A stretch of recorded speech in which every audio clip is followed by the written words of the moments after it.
মানসিক দুশ্চিন্তা করে না এমন মানুষ পাওয়া যাবে বলে তো আমার তো মনে হয় না। এখন দেখি শিশুরাও মানসিক দুশ্চিন্তায় থাকে এবং তারা যখন স্কুলে ভর্তি হয় বা একটা ছোট্ট শিশু সে খেলনা পাচ্ছে না, তার মধ্যে এক মানসিক দুশ্চিন্তা ঢুকে গেছে।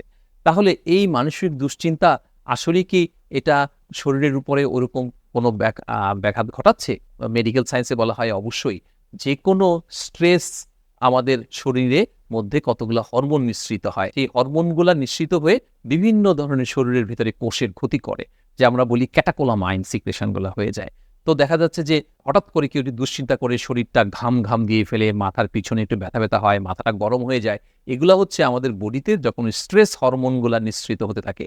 তাহলে আমরা যদি দুশ্চিন্তা না করি, তাহলে তো আমাদের শরীরে সেই স্ট্রেস হরমোনগুলা রিলিজ হবে না। তাহলে আমাদেরকে কি করতে হবে? আমাদেরকে নিজে থেকে নিজে আসলে আমরা বলি যে দুশ্চিন্তা করা যাবে না। কিন্তু আসলে এটা বললেই তো আর হয় না।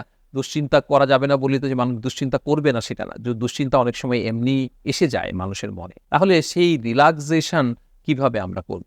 তো কিছু এক্সারসাইজ আছে। আমরা যদি কোষের ভিতরে অক্সিজেনটাকে ঠিক করা যায়, তাহলে সহজেই কিন্তু আমরা সেই স্ট্রেসটাকে কাটিয়ে উঠতে পারি। আমরা খুব বলি যে কিছু আমরা মনস্তাত্ত্বিক কিছু জিনিস আছে। এগুলা কিন্তু আমরা সহজে নিজে থেকেও নিজেকে নিজে বুঝিয়ে আমরা বলি কাউন্সেলিং, সেলফ কাউন্সেলিং। আরেকজন মানুষ এসে কাউন্সেল করছে। নিজেকে নিজে বুঝাবো যে আমি যে দুশ্চিন্তা করছি এই দুশ্চিন্তা থেকে তো ভালো কিছু আসছে না। আমারই ক্ষতি হচ্ছে। এই দুশ্চিন্তা করে কোনো সমাধান আসতে পারে না। এভাবে সে নিজেকে কাউন্সেলিং করবে।